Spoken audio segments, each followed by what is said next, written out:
This episode of the Inferno is presented by Pearl River Resort. Pearl River Resort is the perfect place to spend a game day weekend. With gaming, golf, dining, entertainment, and more, there's no better place to stay and play.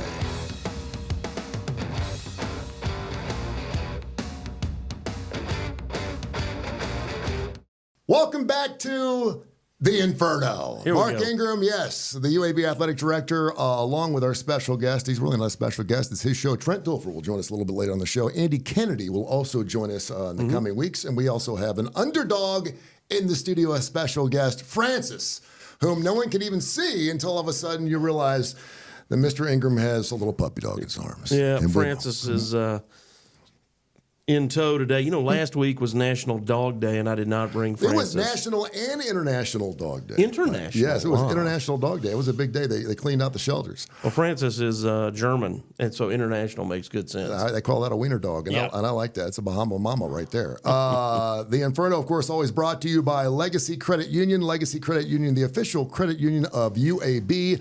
And, of course, along with our underdog, Trent Dilfer, and the rest of us, it's going to be a great podcast. The Inferno's up next. Trent Dilfer here, head football coach of the UAB Blazers. I want to tell you about my friends at Legacy Credit Union. Legacy began as University Credit Union in 1955 and remains committed to UAB faculty, students, alumni, and fans. Not only do they support the Birmingham community, but they are also proud sponsors of UAB and UAB athletics. Visit LegacyCreditUnion.com and find out why you should become a member today. Back to the Inferno here, a little podcast we do every single week. I'm Tony Curry, along with Mark Ingram, the UAB athletic director, a show that you and I have been doing. It was called the UAB Director's Chair. We've been doing it for like 2 or 3 years. It's fantastic. And, of course, you can go back and listen to those wherever you get your favorite Tony Curry Radio podcast or wherever you get your podcast. Just search Tony Curry Radio or UAB Sports, and you'll find both those. And Trent Dilfer will join us, the head coach of the UAB Blazers. 1-0. UAB undefeated, Blazers, man. Undefeated. Talk just a little bit about that. I know he's obviously probably moved on to the ULM game this weekend, the Warhawks, and a lot to talk about there. But you had a thunderstorm. I know you had a lot of. It was a bummer. I know. I hate when you it was a total bummer. Yeah, I know. You made people go down to the bowels of the building and everything else. So a lot of people got a chance to actually explore protective stadium more than they actually wanted to. They know that stadium inside and out now. But just briefly talk about that. But you got a big win. That was the important part. Yeah, that's right. And we were thrilled to have the win and played well. You know, this same thing happened when we opened the stadium up. We were playing Liberty, and there was all this, build up and excitement about the game, and the forecast was beautiful. Everything's going to be good. And out of nowhere, a couple hours before kickoff, we just got this monster storm. And that's what happened the other day is, and I mean, it was a storm now. It was like 60-mile-an-hour winds. I mean, we had flagpoles bend over sideways. It was nuts. And, so sheets of rain came down and delayed the game an hour. But I will say, I want to thank all of our fans for sticking around, the ones who did. A lot of them did.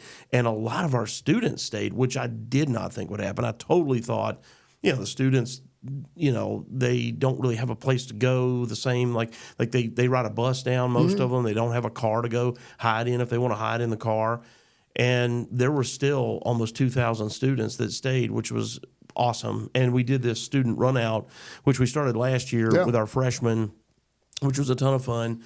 And freshmen led our team out on the field when it was time to start the game. And once we started the game, we never slowed down. So we didn't have any lightning delays once we got the game going. But, yeah, it was a little, touch and go there for a little while. The Inferno and This Week in Blazer Athletics always brought to you by Pearl River Resort. Fantastic place, and it won't be too long before we're actually set up over there. I'm thinking around the holidays. I'm thinking right around the holidays would be kind of good. Take the wife. Maybe I got a girlfriend. We go over there for a couple days and just something to think about. We got to get the wheels turning. So you're holding Francis. It would be crazy for me to pretend that she doesn't exist. The funny thing is you're holding her. I didn't see her when I walked in the building. Molly didn't see her when she walked up, and she's just holding her like a football.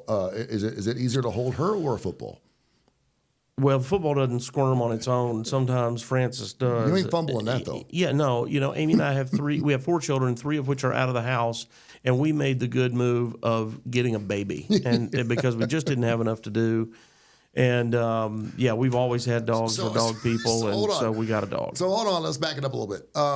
Explain to me in detail the conversation that you had along with Miss Ingram on how you got this puppy dog in your life. Yeah, I can't. Please give us all the details. Right, I cannot tell you that this was something that everybody wanted but me. I'm a dog person. I like dogs. I wanted a dog. I was all in favor of the And dog. you lost a couple of dogs last 18 months. We It's been a tough time. yeah, Rosie and Ralph. We had these two great little dogs, and it was their time. So anyway, I mean, I was all in favor of getting the dog. It just did not occur to me how much I would kind of enjoy the empty nesting, and that had we had about a month of that, and before, even though like I said, we still have a daughter, Audrey, at home, but she started driving over the summer, so she gained some independence, and but now we've got sweet little Francis here who's got us tied down like an anchor. We're doing a kennel dog, I'm assuming here? We kennel her some, but you see, I brought her with me here. There's a reason that she's not at home in the kennel. Well, yeah, and you told me, and I'm like, okay, you can fine. You can bring your dog in here. But she does the kennel thing. So who's up at 2:00 in the morning? Yeah, who's Amy changing is, diapers? thank goodness. Well, first of all, she sleeps through the night. She's actually very good at night. She does get up a little early, but that's all right. But other than that, she doesn't move around in the bed. She's good. Yes, she sleeps with us. Yep. Yeah, that's something. And but otherwise, I treat good. puppies like children. That you're supposed to put them in a crib by themselves on their back. Right. And that way you don't have any issues. On their back. On their back, yeah. Put them on their back. How about that? They won't snore. So maybe. Okay. Well, we'll try that. Well, it's going to be great because as the show gets a little older and matures, we'll certainly see her. And I used to have a couple of wiener dog Stotts myself. Yeah. And they were not friendly animals at all. Oh, now we had another one. Our first pet was a miniature dachshund named Lucy, and we had her for 12 years. She was a fantastic, fantastic pet. Really? She didn't bite anybody? No, and neither does Francis. Mine would bite everything. We talk to them like people, Yeah. and that's we think that socializes them. I don't know if it does, but that's our theory. All right, before the man Trent Dilfer comes in here, the head coach of the 1-0 Blazers, I wanted to ask you as the UAB athletic director, first a week of college football. We made it. We did. It's a good week. With antitrust lawsuits and NILs and transfer portals, and we got Oregon in the Big Ten, which is really weird, and 18 schools, and the SEC with it was just, there were some things where I had to go back and check and say, hold on, wait a minute, he's playing here, and this team is now in this. But we got through it. Your overall views, I thought it was pretty doggone good. It's nice to know that nobody's out after week one. Yeah, well, I don't know. I mean, we talked about that, I guess, that week 0 game with Florida State and Georgia Tech. That would be interesting. Yeah, we're recording this show here on Labor Day, so they're playing Boston College later on tonight. Yeah. But they lost their first game, so they have to win that Surprisingly. game. Yeah, they got to go undefeated for sure at this point, I would think. But, 12 teams now in, so maybe I'm wrong. But, again, I think they need to probably win out and win their championship is what I'd say. And then Virginia Tech lost. Virginia Tech was a sleeper to win the ACC. Georgia really handled Clemson in a way that I did not see coming. And it was a close game at halftime, and it was not until like the middle of the third quarter when Georgia scored again, and that became an ugly game. But Clemson also picked, and it doesn't affect their conference standing, but they and Florida State and Virginia Tech, all three were kind of picked along with Miami, one of those 4 teams to win the league, and Miami's the only team that won, beating Florida, which was a great game and a great win for Miami, obviously. So, yeah, I thought there was a lot of good football. LSU losing to Southern Cal, I was a little surprised by that. Were you surprised how Brian Kelly responded to that with the banging of the table, which, by the way, looked like he was and he kind of looked around a little bit to make sure that everyone saw him bang the table. And then, of course, he went on to say how pissed off he was. But did you see that? I didn't see it. Yeah, you were brought from Notre Dame to come to LSU to win football games, period. No matter how you get it done. I don't care how you get it done. W's. And when you have your best players giving your best games and still lose, that hurts. It certainly does. They didn't lose to a bad team. I mean, I think Lincoln Riley's doing a great job out at Southern Cal, and this was not like some easy matchup. No, it wasn't. And they can't both win. No, they can't. And for a game that quite frankly was kind of a dud the first 20 or 25 minutes, it was entertaining to watch. They were swinging the football. Great. It was a great game to watch. A couple of games that were just really difficult to watch. Notre Dame, A&M, really hard to watch. I mean, if I was in prison, I think I'd rather listen to Barry Manilow than have to watch that football game. I like Barry Manilow. I do too, but not over and over and over again.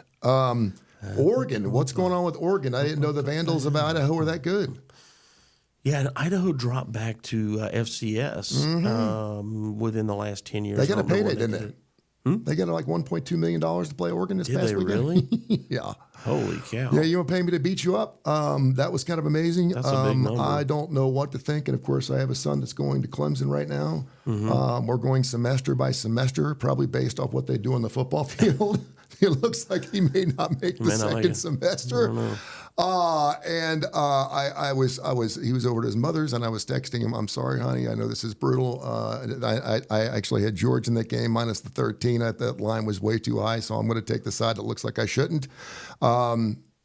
Kirby Smart, we should have known. He knocks out a 63 jobber against FSU, and he was just been chomping at the bit. You could tell he was with a fork and knife in his hand, and that football team looks like right now, and I know it's early, but it's not. They've won.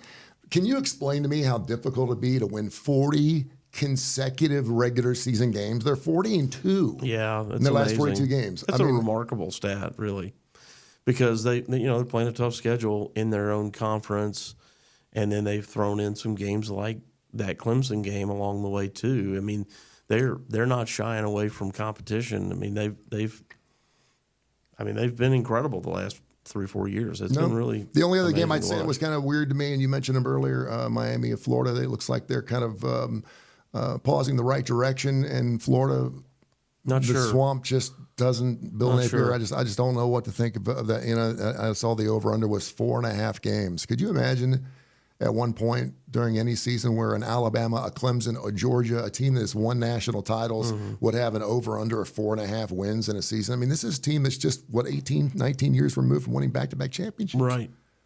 Yeah, I mean, it was a little, again, surprising. I think they've got a lot of talent. Not sure what's going on there. Saw Tennessee beat Chattanooga pretty bad. And Chattanooga, unless I misunderstood, I think they have a punter whose name is Squirrel. God, that's great. That's great. Yep. There's all kinds of ways we can go with that. It's a good time to take a break. Speaking of squirrels, we have a man who can move really, really fast. It really is. Trent Dilfer, the head coach of the UAB Blazers, they're 1-0, coming off a 41-3 shellacking of that SWAC team. We'll talk about that coming up here and what we can expect coming up this weekend. We're going to go back and visit, I hope you don't mind me saying, an old friend. Yeah. An old friend. Absolutely. We can do that. An old friend over there at ULM, so we'll look forward to that. And he's going to be coming up here next. And, of course, the Inferno, smoking hot. Brought to you by Pearl River Resort. We'll be back after this. The if in life, it's a world of possibilities. If you go for a night out with friends, if you can keep an eye on your money along the way, if you know you have overdraft protection with no fee transfers from savings, when you get a low balance alert, it's easier to say yes to fun. If that sounds good, try Regions Life Banking. Stay ready for the if in life. Regions Bank embrace the if in life. Welcome back to the Inferno. I'm Tony Curry. Mark Ingram, the UAB Athletic Director, head coach of your 1-0 UAB Blazers. Trent Dilfer joins us here. And, of course, this Inferno broadcast brought to you by Pearl River Resort. Coach, welcome to your podcast, my man. How you doing, brother? Everything good? Doing good, yeah. I see Frances is with us, too. Frances here. She's really holding it down. Yeah. She's got a lot of energy right now. Yeah, last week was National Dog Day, and I should have brought her then. So this is a retroactive tribute. It is Labor Day. I mean, that's what dogs do. It's Labor Day, right? It's the end of summer. She had a hard week. She had a tough weekend, and not a lot of energy. It's like us the day after a game. I'm getting a little concerned, to be honest with you, because it has not moved since we started the show 15, 20. Okay. She's just terrified. Make sure it's got its parvo shots and everything. I just want to make sure it's terrified. She's good. Yeah, that's not good. I can put her down on the floor and she could use a bathroom somewhere, maybe. Coach, congratulations on the big first win. Of course, 41-3. Where do you go with that? I don't want to talk a whole lot about it because it's obviously by the time people hear this podcast, it'll be a little later, but it was a fantastic game. Special teams, fantastic. Defense, fantastic. Zeno looked good. I mean, it was all good. Yeah, I think a lot of things that we addressed in the offseason, you got to see a glimpse of a significant improvement. Right? Special teams under John Jones' leadership has been fantastic throughout camp. You know, so we knew something. I didn't know we were going to block a punt and return a punt, but I knew we were going to play well on teams. For the first time in 11 years, by the way. Yeah, made two game-changing plays there. Defensively, controlled the line of scrimmage, and that's really where we got beat up last year, was at the line of scrimmage. Line of scrimmage play was much better. I think we ended with 5 sacks, 7 tackles for loss on the defensive line. And then the safety play was another thing that we really addressed, and the safeties played at a very high level. We played 34 guys on defense, which is what we want to do. We want to play a lot of guys on defense, have depth. In this conference, you get a lot of high-tempo offenses. You play a lot of plays defensively. One of the things we recognized last year was our guys were playing too many snaps. So to be able to get rotational guys in there and play quality snaps in big parts of the game was important for us. And then offensively, we were We had good field position. So the first drive was really nice. Take it 10 plays or 11 plays, whatever it was, and punch it in. I think that was a highlight of the night offensively. But turning it over, not converting in some downs, we felt like we should have converted on, not run well when they knew we were going to run it. Like, we ran the ball well on yards, but we didn't run it to my expectation when we needed to run it, and they knew we were going to run it. The sign of a really good running team is you can run it when they know you're going to run it. And I thought we were okay throwing the football. Receivers didn't play extremely fast. I thought Jacob was kind of iffy early on, but settled down really nicely. So a lot of room for improvement. It's nice to be able to coach hard after an opening victory. What kind of prep goes into getting into a game like that and then having a rain delay? I hate rain. By the way, I hate rain delays. I know we have to say people. We've been having thunderstorms for the beginning of time. I don't know why all of a sudden we have to break for an hour and a half because something's within 20 miles. It wasn't a drizzle, man. It was like, I don't care. I mean, I've been in tornado games. It drives me crazy that we have to stop the world for an hour and a half because something strikes 25 miles away. Anyway, I'm glad it happened early. Yeah. At least we didn't start our 75-minute routine, which is really, there's a 90-minute warning. Kind of the clock starts at 90 minutes, but really our routine starts at 75 minutes.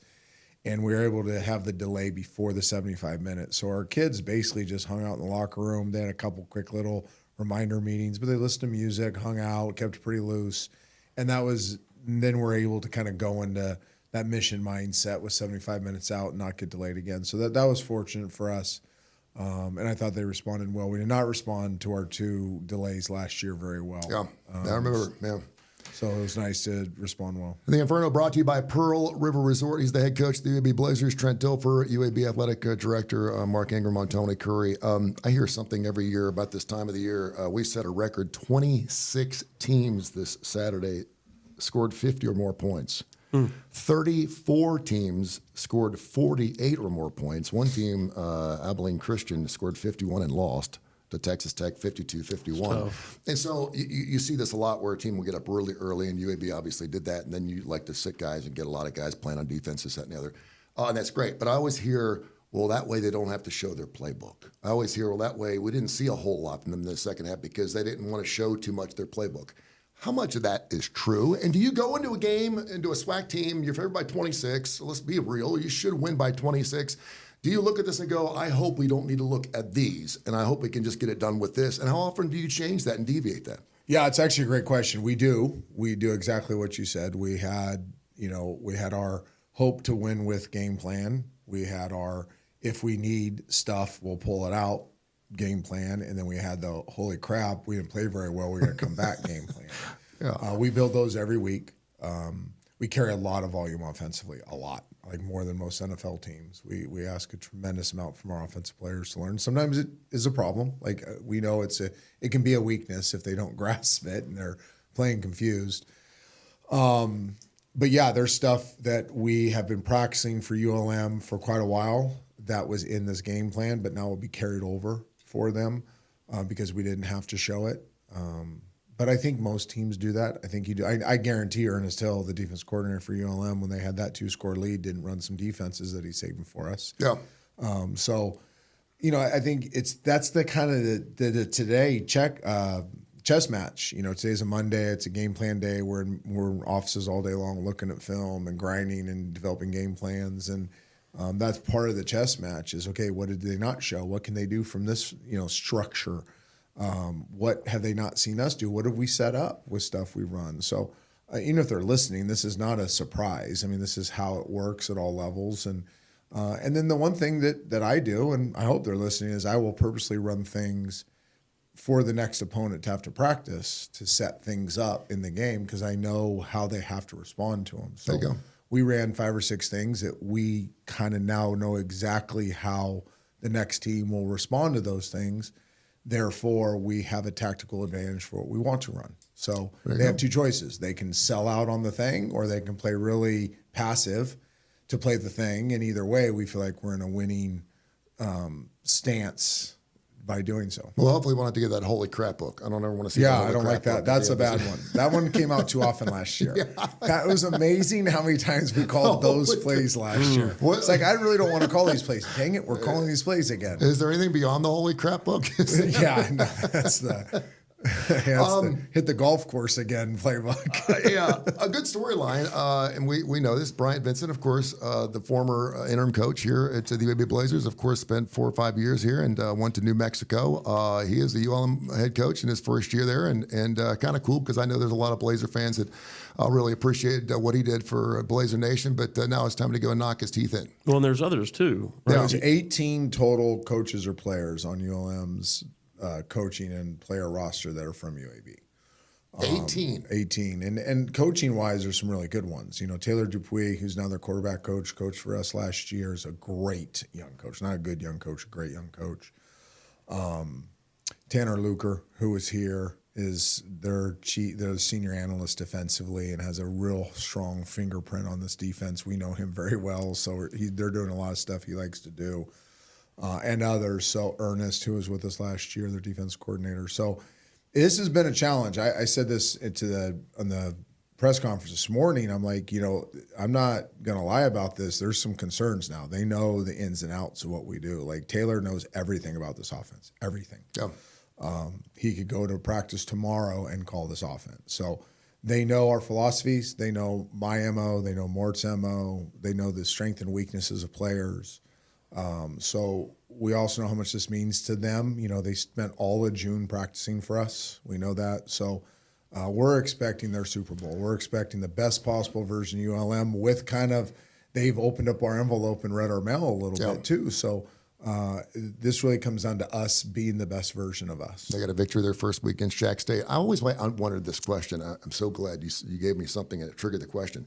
When you take a job for the first time, and of course, obviously it was a little different because it's your first college job, but say you're moving up the ladder and you're moving around the country every 3 or 4 years or whatever.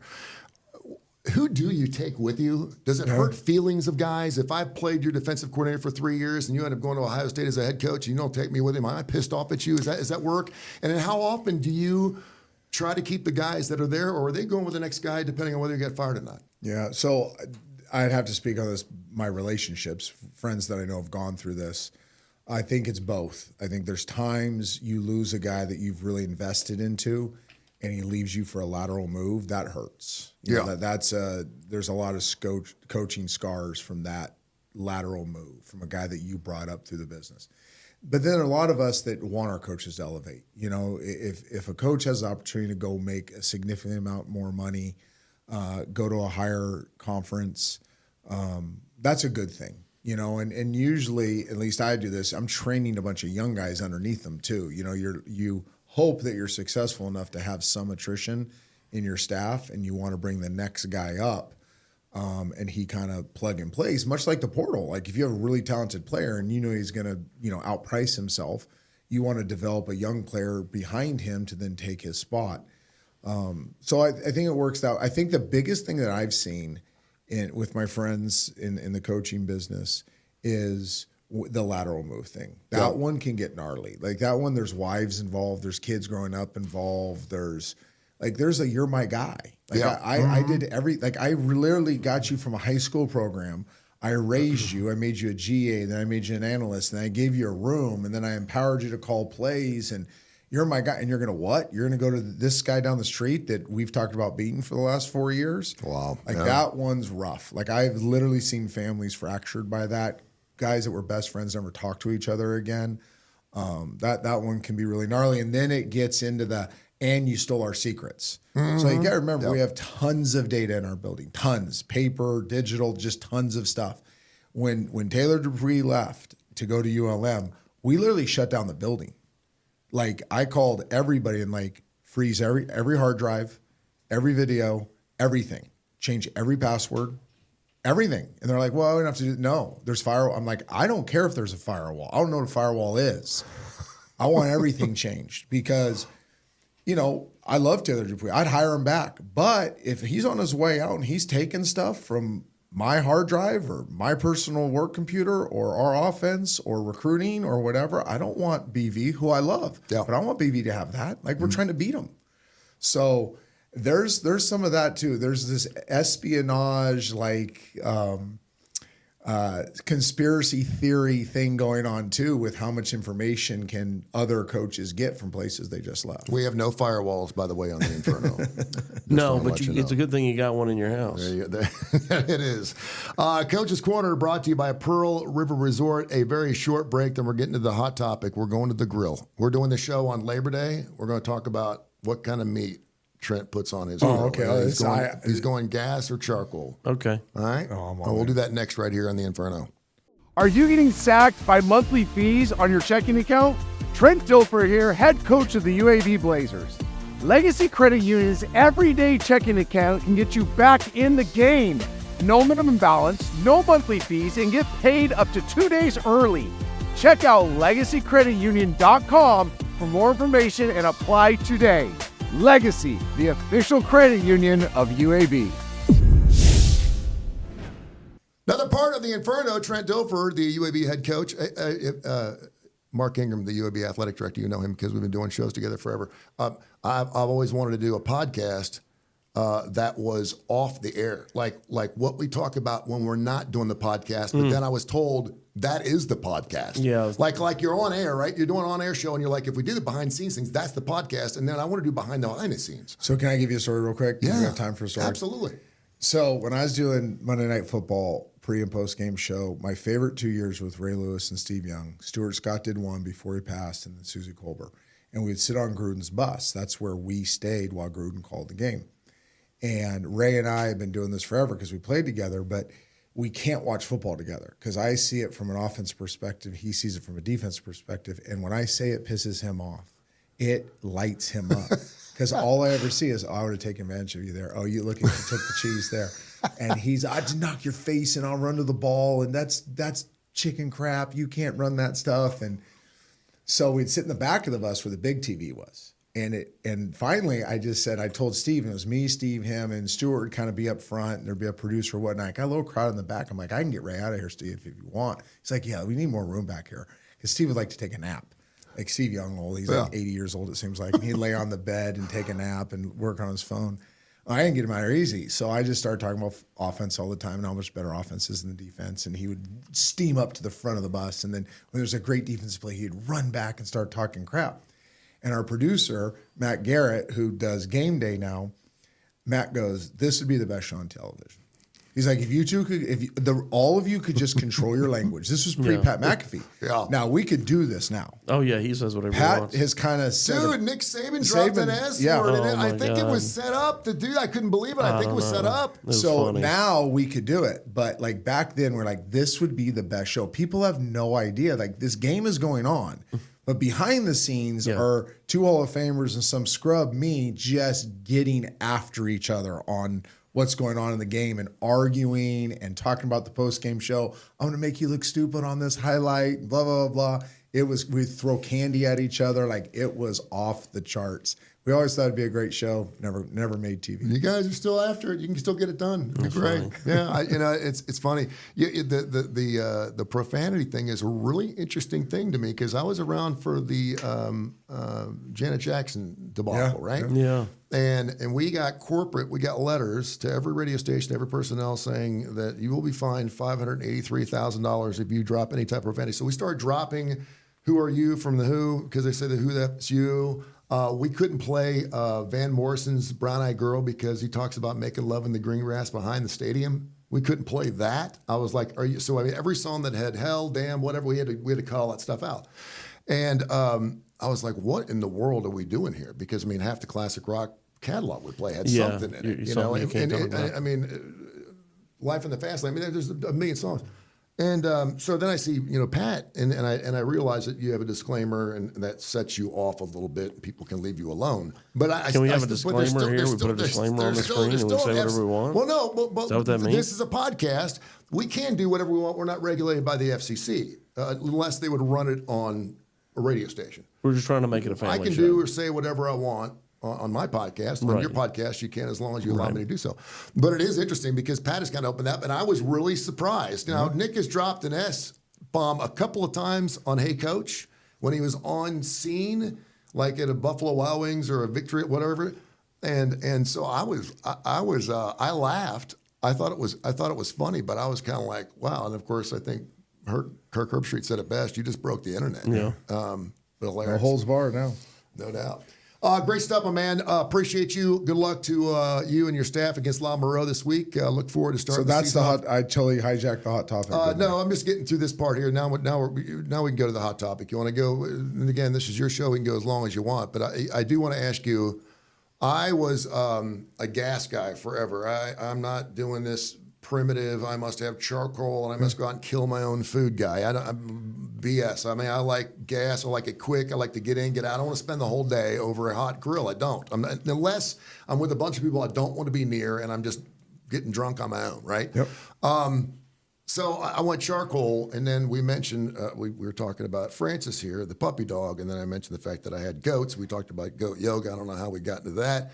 And I mentioned that I had goats for a while, and one of the goats got into my charcoal grill, knocked it over, and almost set my house on fire at 2 o'clock in the morning. It was a 3-alarm fire. Firewall. It was bad. I mean, if my neighbor hadn't come over, the firewall, the house was going to go up in flames. And so I wanted to know, because it says a lot about a guy and whether he's gas or charcoal, and was willing to tell the truth about it. Yeah. And second of all, are you, because I know some guys that are grill guys that they'll go to another dude's house and like mess with the grill. And I'm like, that is just, you don't do that. Yeah. You ask if you're going to go to the man's house and are put in some type of grill duty. You ask the man of that house or the griller of that house, is there a way you want me to operate your grill? Yeah. Like you don't just There's a jump protocol. in. Yeah, you don't just go and touch another man's grill. You don't. Without permission. So that's number one. My answer would be both. I have a little Weber that I use for charcoal. Don't use it as much as I used to when we were first married, but there are times you just need a charcoal burger or a dog. Yeah. A dog especially. Yeah. If you have hot dogs, you need, I think, in my opinion, they're better over They're charcoal. delicious. I'll do them over gas, They are, but they're yeah, not you're the right. same. Yeah. But now I found the greatest thing of all time, the Uni pizza oven. Oh, you like that? I thought you were going to go to the Blackstone. So we've done the Blackstone. It's great. I'm pro it Blackstone. looks like it's a pain to clean up. Is it a pain to clean up? It's a little bit. Yeah. It's also not a grill. You know what I Yeah. mean? It's not a true It's grill. Waffle Like a House. griddle. It's Waffle Yes, House it's in a the backyard. griddle, Yeah. which I appreciate. There are things it's great for. Like we do brunches and stuff like that. Yeah, but you can make like eggs and stuff. Yeah. But I'll tell you this Uni pizza oven. One, I'm a huge making my own pizza guy. Like I Really? have gone from, on a scale of 1 to 10, I started as a 0.1. I was literally terrible, the worst, destroyed pizzas, but said, I'm going to get good at this. So my son-in-law, it's become our thing. We're actually thinking about doing a show one day on making pizzas. Nice. We've gone from a scale of 1 to 10. I bet you we're good 7, 5s to 8s now. Like we're doing some gourmet pizzas. I can cook the edges perfect. The crust is perfect. We figured out the Now, secret. take me back. Is this the thing that just makes pizzas, right? It's just No, this- well, I'm or is getting it- to that. Yeah, okay. So what it does is it goes from about 1,000 degrees down to whatever you want it to be at. Yeah. Is this electric? Yeah, it is Okay. gas. Oh, it's gas. Yes, All right. gas. All right. So now I have a wood burning one too. I have both. So I have the Uni that uses the wood that has the gas connection, and then my vacation home I only have the gas. So what we did this summer was I'm like, you know what? I'm going to start doing other things on this because there's a grill plate, like a black, what do they call this? Come on, everybody knows what I'm talking about. The black iron skillet. Yeah. Thank you. The black iron skillets. And I have a few of those. I've done seared ahi tuna. That is, I'd put up against any place I've ever eaten seared ahi in America. How about that? Okay. We do big steaks. You can't do little steaks. You gotta have some because it's 950 degrees, and you put the skillet in there, and that thing you laser it, and it's 950 degrees. It's absorbed all that heat, and you throw like a big old ribeye on there for about a minute to 90 seconds each side, and you'll get about a 1/4 inch crust. Isn't it great? Oh, yeah. With it medium rare on the inside, warm but really pink. Man, I literally take that thing off, so it's 90-90-ish. Take it off, cover it with foil for 5 minutes or so, let it keep cooking Let it inside. cook, yes. Slice little things, and you have a crusty, What are we doing medium tonight? rare. Oh, you're talking. Then I do the ahi for appetizers. And then if I'm feeling really frisky, I'll get some pizza dough that we froze because we make homemade pizza dough. My son-in-law really makes it. He's the best at it. And then we freeze it. If we just want to do like a couple pizzas, like late night pizzas, takes me, I'm the pizza maker and I'm the pizza cooker. And then we'll do 10 o'clock with, a few cocktails in. We'll bring out some specialty pizzas. We've made dessert pizzas. So the uni gives you a lot of flexibility. That's and fun. I still have my grills, still use my grills a lot. But like if there's going to be a night where I'm kind of trying to be the gourmet here and entertain a lot of people, it's the uni. Green egg? I did the green egg in Austin. I did a Thanksgiving turkey on it that was okay. I'd say it came out like a. I have a hard time It's a B controlling the minus, temperature on it, man. so I've got did the I. whole 9 yards. I have a was really hard. hard time getting the temperature set. It was hard. I learned to go lower and slower. I did Yeah. learn that lesson. Just go lower and slower and hedge your bet on time. Wings?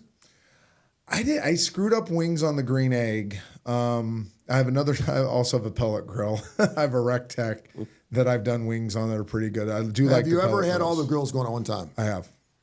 Yes, I've That's a lot done happening. 4 I've done 4. I've never had more than 4 in one place. Corn on the cob. Yes, corn on the cob for sure. Corn on the cob is like the next big thing, right? By the way, people are really getting very crazy with good. corn on the cob. You get crazy. It's all about the prep. Corn on the cob actually isn't that complicated if you do a lot of prep ahead of time. But I mean, people are putting everything on corn on Yes. the cob. I went to a corn festival this summer Yeah. at this person's neighborhood. It was massive, and they had all this corn. Yeah. And it's just hilarious to That's watch all they all eat. these people walking Yeah. around with sticks of corn. It's not that good, but everybody it's messy was. too. It's I don't know. It's just weird. yeah, in it's your not. teeth. It's not something I want to do the State Farm thing. I certainly wouldn't do it on a date. But Right. what? Right. I like I got a corn, friend of mine who's but a not master at knowing it. jalapeno poppers. He can do the poppers. So I haven't done those. I will say this thing that never gets talked about enough with grilling is how much hair I've singed off my arms. How many burns I have. Eyebrows. The pictures that they took of me this summer with flour all over me, hair singed, sweating. I'm bald, so my head just starts pouring sweat. Not a little bit. Like your guys' head sweat, but your hair catches it. Yeah. I don't have anything to catch it. So it's just pouring down my face. My shirts are destroyed. Like I look like a disheveled piece of you know what on the grill, but I'm in it now. And you said something earlier. My wife is going to crack up if she listens to this. It's my way of escaping big groups. Yeah. So when we entertain 15, 20, 25 people, it's my way. You're out there. And I have an excuse. I don't have Give to me a talk minute. about football. I don't have Right. to talk about parenting. I don't have to talk about grandparent. I don't have to talk about anything. I get to go grill, have a cocktail or two. I'm with you, dude. And just get lost. And it is my happiest place in the summer. I'm with you too. Finally, brats. Are you in the brat thing? Do you brats? I do brats. I don't do them as one of my dear friends is Trent Dilfer, the GM of the Jaguars, and he's from Wisconsin. And he did brats at my house in San Francisco one time. And I said, I'm never going to try to do brats like this because I can never do this. Like what he did with all the peppers and onions and the beer and the soaking and the timing and then how he cooked them. And it blew my mind. I'm getting hungry. And we were entertained for like 50 people, 50 like high school coaches, college coaches, this football community. And he came over. He's a GM of the Niners. He put a bib on. He never talked to one person. And he did brats and dogs for like 4 or 5 hours. That's not including the prep. And people are like, this is the best brat I've ever had in my life. So I'm kind of like, unless Trent does them, Trent Dilfer, I'm not going to try. Have you ever seen a white brat? Yes. See, and I've tried to show people, and they think it's the most disgusting thing. No, it's amazing. That's what I was raised up on. They're amazing. love They're my those. favorite. Is that Queen City, Metwurst? What is? There's knockwurst, there's Metwurst, there's bratwurst. And the They're all the bratwurst, the worst. white ones, you get Queen City, you can order them. Oh, Best Cincinnati. brat. Once it pops, it's They're time to pull off. fantastic. And it's unlike any other brat. People look at me and like think I'm crazy. I was growing up on those. We'd eat those 4 to 5 times a day. Well, that's what Trent did. And that's why people were blown away. I love it. God, we're gonna have to get some. We can brats. talk barbecuing all day. No, I want to get better though. I feel like I'm a B- overall, and I feel like I need to go to my grave as an A. Yeah. You got work to do. Yeah, it's a buck. It's like I want to go. I want to go like what's it? You know, intern. What's it called? You shadow or apprentice. Yeah. I want to go be like an apprentice for one of these unbelievable grill masters because I follow learn these some grill stuff. masters on Instagram, and in my 12 minutes a day on Instagram, I bet you it's dogs, funny reels my family sends me, and grilling. Those Dude, are you know three how they got things. caskets? You know, in caskets, they open the front and they can keep the. They should do his casket with a Blackstone at the end. That'd be dope. Or you could open the I'd top have my and uni. say, and then pick up a brat or something on the way through the line. Yeah, but it'd be an uni. I'd have my pellet in the So front. you were talking about dining. Yeah, my uni in the back, and then I'd be framed kind of on the Weber. Because I grew up on a Weber, so I will always have a You Weber. should start your own Blazer grill called the Inferno. I'm just telling you right now, if we don't sell an Inferno, Talking about it. selling some grills. pizzas, we got Why don't we have a something lunch in Why here? don't we have an NIL deal with talk about with it. some grill companies? It's out Come there. on, It's out Ingram. there. Gotta work on that. Gotta get a He's real got himself a little puppy dog. Take care Yeah. of him. Hey, wait. Hey, it's all right. It didn't wake you up there. happening? All right, till next week, this is the Inferno. Thanks for listening. This episode of the Inferno is presented by Pearl River Resort. Call an early weekend and head over to Pearl River Resort, where it's always no work and all play at Silverstar, Golden Moon, and Dancing Rabbit Golf Club. And be sure to catch the big game excitement at Timeout Lounge.